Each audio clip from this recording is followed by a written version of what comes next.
cardiaca Shock cardiogénico, shock capaz cardiogénico. de proporcionar suficiente sangre para perfusión adecuada, por el cual esto de la insuficiente perfusión entra dentro del concepto del shock como tal, pero que el motor es el principal daño que vamos a tener. El shock cardiogénico es un síndrome hemodinámico definido por una hipotensión sistémica sostenida, una presión arterial sistólica menor a 90 minutos de mercurio, una presión capilar pulmonar mayor a 18 minutos de mercurio y un índice cardíaco menor de 2.2 litros minuto metros cuadrados. Entonces, en este sentido, ahí está bien, la fisiopatología del shock lo vamos a dividir en muchos aspectos.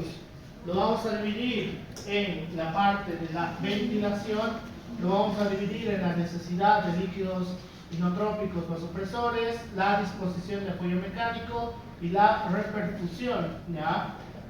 Una de las causas principales que vamos a tener para el shock cardiogénico está el infarto agudo del miocardio.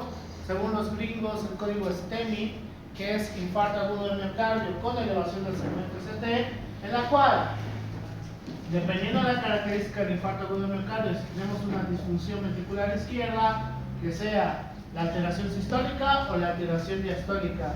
Supongamos que es una alteración diastólica en la cual esta nos puede llevar a un edema pulmonar porque empieza a crear alteraciones de las presiones hidrostáticas, principalmente y una disminución de la presión coroidosmótica. Entonces el edema pulmonar nos va a llevar a un proceso de hipoxia, del proceso de hipoxia a un proceso de isquemia, una disfunción progresiva del ventrículo izquierdo y finalmente hasta la muerte.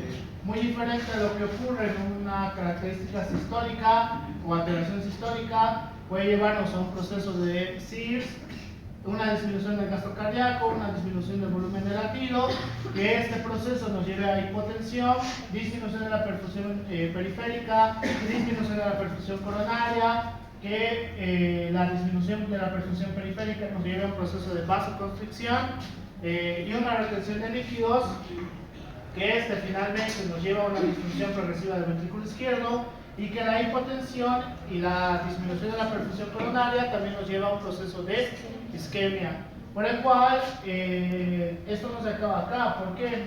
Porque todas estas alteraciones nos van a llevar a un factor proinflamatorio, el aumento de la sensibilidad a las catecolaminas y una disminución a la contractibilidad.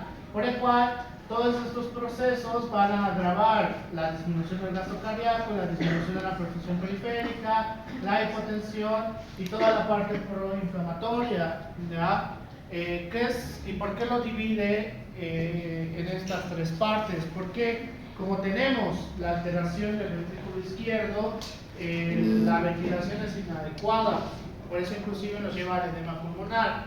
En este sentido, tenemos que determinar. Que ustedes ya lo he llevado, el código STEMI.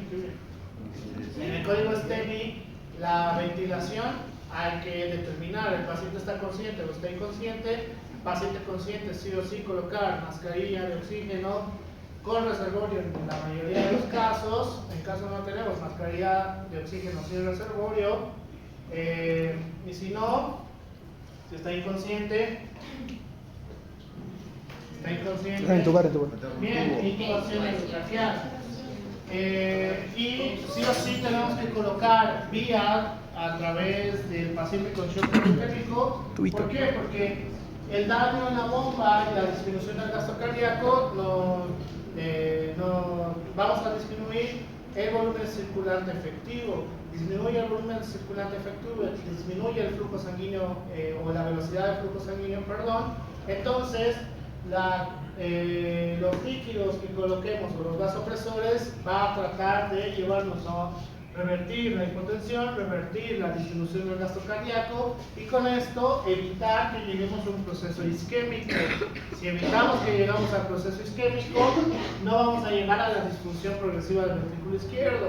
Si llegamos a la disfunción del ventrículo izquierdo, el paciente necesita un corazón nuevo, y si necesita un corazón nuevo, significa que va a fallecer probablemente. Entonces, por eso lo divide hasta el dispositivo de apoyo mecánico, para que podamos evitar llegar a un proceso isquémico.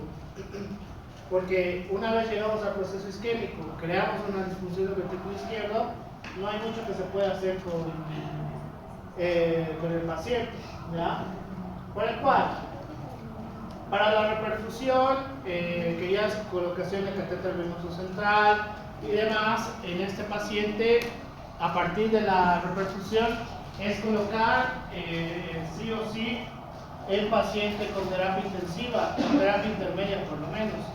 Por el cual el paciente con infarto agudo del miocardio, por eso los gringos han inventado el código STEMI, porque es una de las causas más altas que tenemos para muerte por daño a nivel cardiovascular, ¿verdad? En este sentido tiene que ser muy importante cómo manejemos al paciente con shock cardiogénico. Entonces, vamos a tener diferentes etapas dentro del shock cardiogénico, que va a representar la base, que es el riesgo de desarrollar shock cardiogénico, el inicio del shock cardiogénico como tal, que sería el pre-shock, el shock cardiogénico clásico, que es shock establecido o shock descompensado, el deterioro clínico y la extrema gravedad, que ya es un shock irreversible, ¿ya? Dentro del shock cardiogénico es muy importante hasta la etapa C que podamos hacer todo lo posible dentro de nuestras manos, porque en la etapa D y en la etapa E no hay mucho que se pueda hacer porque ya tenemos fallo orgánico o fallo multiorgánico.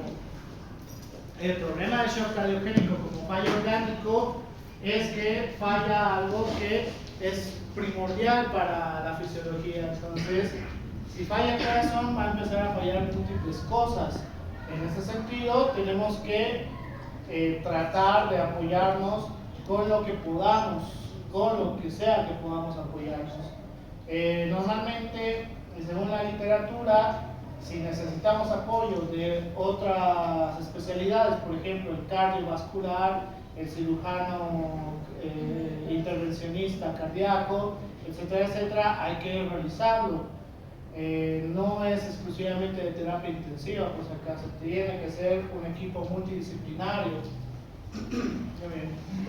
La etiología del shock cardiogénico, que puede llevarnos al shock cardiogénico de edema pulmonar, infarto agudo del miocardio, exceso de fármacos inotrópicos negativos o vasodilatadores, postparo cardíaco, postcardiotomía, taquiarritmias, bradiarritmias, miocarditis, miocardiopatía, síndrome de Takotsubo, lo que en algún momento ustedes les va a dar, miocardiopatía hipertrófica, disección aórtica, enfermedad valvular grave, tóxico metabólico, sobredosis de beta bloqueadores, feocromocitoma, veneno de escorpión, qué terrible, crisis hipertensiva, paro postcardíaco abrumador, depresión miocárdica, oclusión miocárdica y otras causas de shock cardiogénico no tan habituales. La insuficiencia ventricular derecha no es tan habitual en el shock cardiogénico, o que tengamos shock cardiogénico por insuficiencia derecha, normalmente porque dentro de la circulación mayor y la circulación menor podemos hacer algo antes de llegar al shock cardiogénico, por eso no es tan habitual.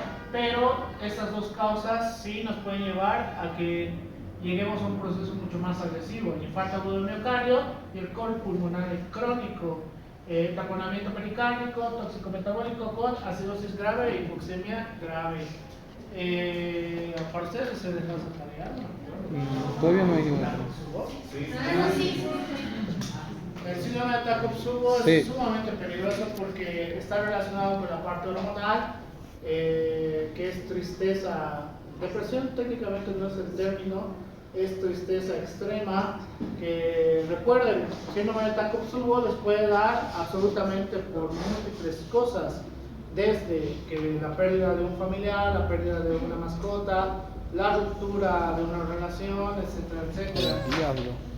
El síndrome de Takotsubo puede estar asociado con depresión, sí, por supuesto, pero si ya tiene depresión, entonces hay que tratarlo con psicología o psiquiatría. Ya no es solamente tratar con medicina interna o con el cardiólogo, por si acaso.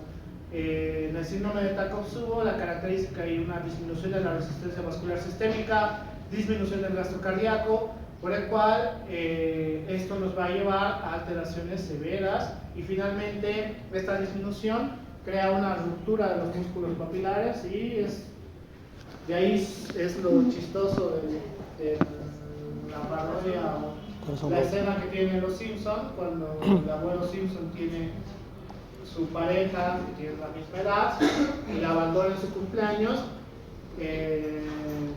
Dice murió de una ruptura cardíaca, no, ella murió de tristeza. Irónicamente le dio síndrome de Takotsubo. O sea, sí murió de tristeza, pero murió porque tuvo una ruptura de los músculos papilares, es lo mismo. Es ironía. Buenos chistes. Insuficiencia ventricular izquierda es de las causas principales para el shock cardiogénico, lo que les decía. En segundo lugar vamos a tener infarto agudo del miocardio, reagudizado en realidad.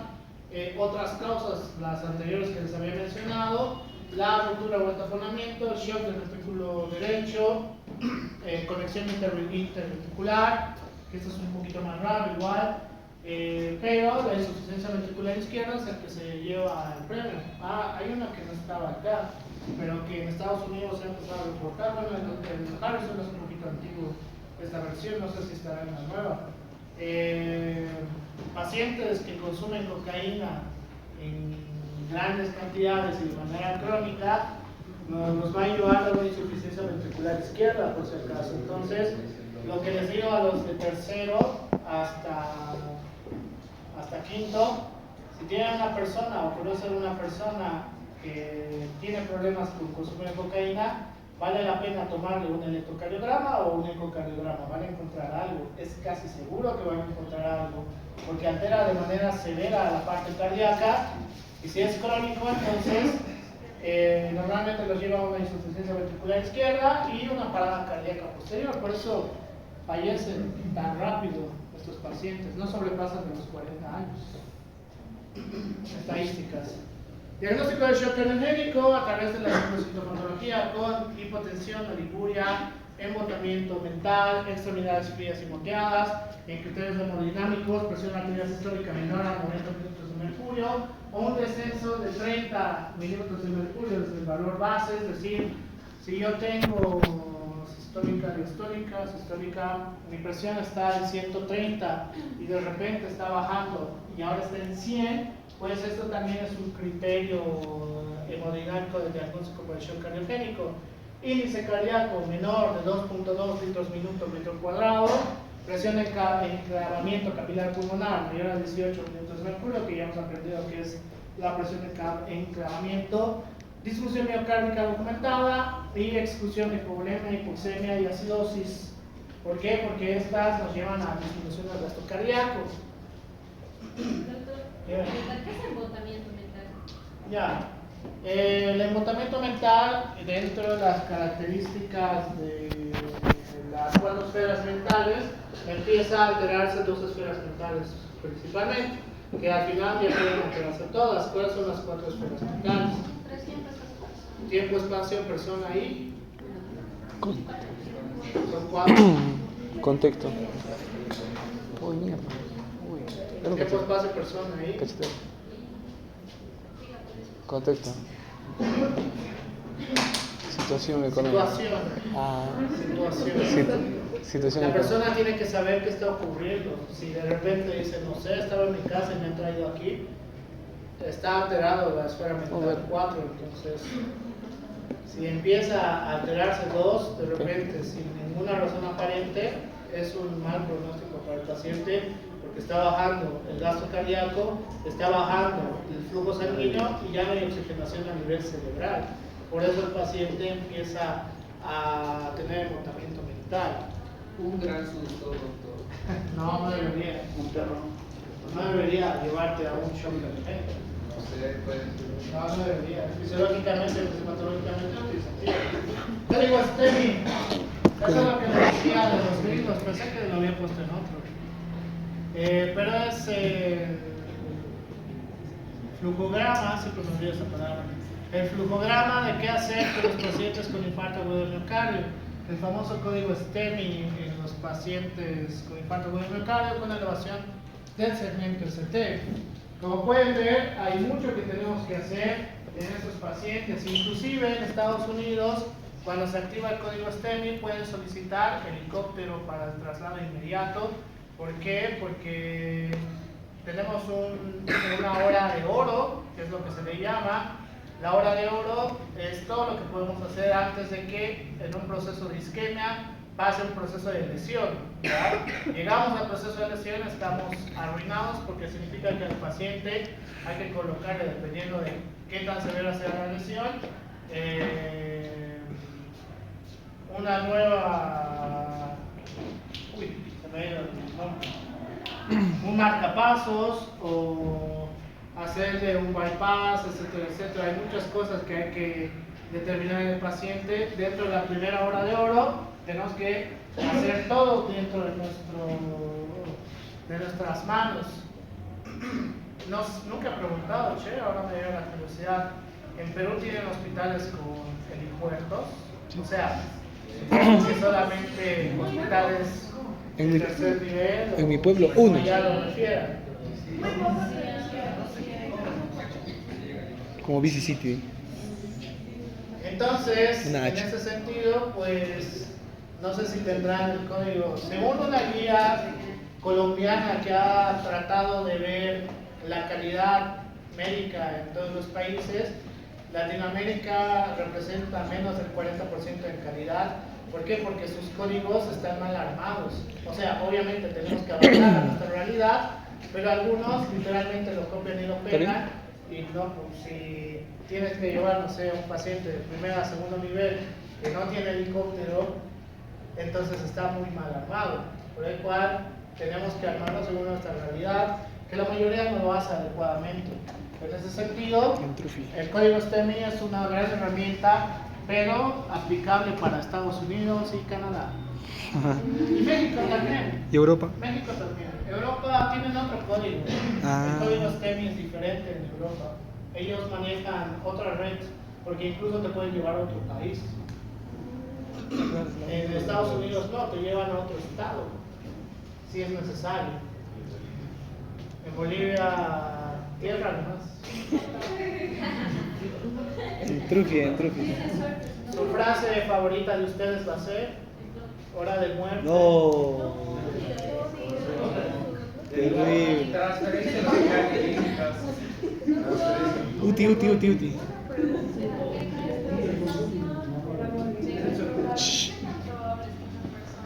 Sí, está diseñado por, no olvidado que se llama este doc, que ya falleció hace unos buenos años. Creo que fue en el gobierno del alcalde Ronald McLean, que hicieron el código STEMI adaptado a la ciudad de La Paz. Y la mayoría de ambulancias sigue ese código todavía. Es un código que tiene años y años y lo manejan bien. Llegan a los hospitales que tienen que llegar y lo manejan de manera adecuada y la sobrevivencia está bien como más. En las otras ciudades es el problema, porque los alcaldes no tienen las redes de ambulancias no las manejan como deberían manejarlas. Entonces, en La Paz tienes una probabilidad de supervivencia todavía. En las otras ciudades no es muy alta. Lo único que le falta es helipuertos en el hospital de clínica y en los de tercer nivel. Hospital del norte y hospital del sur.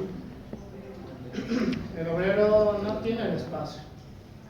No, a menos que hagan un techo enorme, ahí ya tal vez, pero no tiene el espacio, ¿verdad? Y el único centro de trauma que es Santiago II, en el Alto. Ya les ha tocado ir ahí, ¿no?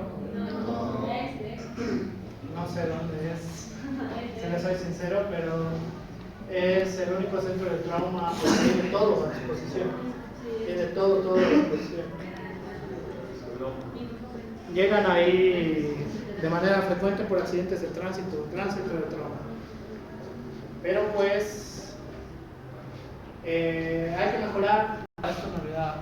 Según la guía del shock cardioclínico del año pasado, si bien el electrocardiograma es fundamental para iniciar el código STEMI, para determinar la lesión o la dimensión de la lesión, sí o sí tenemos que utilizar el ecocardiograma, por el cual en la actualización del shock cardiogénico refiere a la importancia en la cual los futuros médicos generales o especialistas tengan la característica de hacer ecografía como tal, ¿ya? El médico general debería saber hacer ecografía abdominal, ecografía articular, ecocardio, etcétera, etcétera. Así sea EcoFast. Deberían saber por qué, porque al ser los primeros en los servicios de emergencias, o por ejemplo, digamos en sus ERUMs, y de repente no tienen paracetamol, pero tienen ecografía, y ustedes no saben utilizar el paracetamol, pero no saben utilizar el ecógrafo, entonces son problemas que Latinoamérica lastimosamente afronta. Y ocurre muy frecuentemente, sobre todo en Bolivia y Perú, que es donde más se relacionan, creo, que es en la corrupción política que tienen. Tienen centros de salud que no tienen medicamentos básicos, pero tienen una ecografía. O sea, tienen su ecógrafo, pero no tienen el ecografista. Entonces, suponen que el médico general es el que puede hacerlo. Que en teoría, según los gringos, sí, deberíamos usarlos para eso. Los unifrados por eso tienen su materia de ecografía exclusivamente, que lo van a llevar en octavo, séptimo, no me acuerdo. Octavo creo que es. Octavo, noveno, entonces nos van a dar a escoger emergencias 2 o ecografía, así que depende de ustedes cualquiera. Ambos son importantes por si ¿Usted acaso. cuál escogería?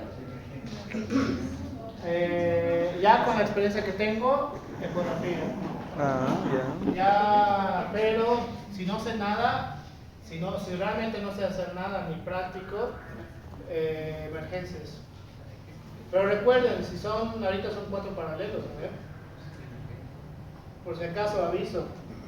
Cuando llegue ese momento que son las optativas, que son estas dos, emergencia y ecografía, se va a aperturar para 2 de ecografía y 2 de emergencias, es decir, no son 4 de emergencias y 4 de ecografía. Se llenan de emergencias, los 2 de emergencias, entonces a todos los demás les va a tocar ecografía. Cuando se llena, pues mediante se van inscribiendo. Se llenan esos 2 cursos, les toca lo que sobre y ya.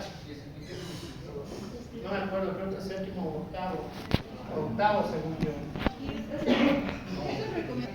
Patrones hemodinámicos dentro del shock cardiogénico. Vamos a ver que la resistencia vascular sistémica, la resistencia vascular diastólica, la presión arterial sistólica, la presión arterial diastólica, la presión capilar pulmonar de enclavamiento, el gasto cardíaco, todo va a representar o es sumamente importante dentro de los patrones hemodinámicos. ¿Por qué? Porque va a estar relacionado con una afección como tal, ¿ya? No me acuerdo si en su examen se lo he puesto, porque sí, no me acuerdo. Patrones, en uno de sus exámenes se los puse con, no me acuerdo con qué era, pero probablemente se los coloque nuevamente. Entonces, ¿cuáles son los fármacos? Que esto no me compete, pero sí les va a servir para emergencias, por si acaso. ¿Cuáles son los fármacos que tenemos que utilizar, por ejemplo, en infarto agudo de miocardio o el shock cardiogénico? Por favor, apréndanse las catecolaminas, inotrópicos y vasodilatadores. Todas estas van a ser herramientas para emergencias. ¿Ya? Son herramientas fundamentales. Apréndanse sus dosis, apréndanse sus indicaciones, etcétera, etcétera. Les va a ayudar a evitar desastres en la emergencia. El infarto agudo de miocardio, que tenemos que hacer la monitorización, ecocardiograma, diagnóstico etiológico. Complicaciones mecánicas, entonces intervención quirúrgica urgente, disminución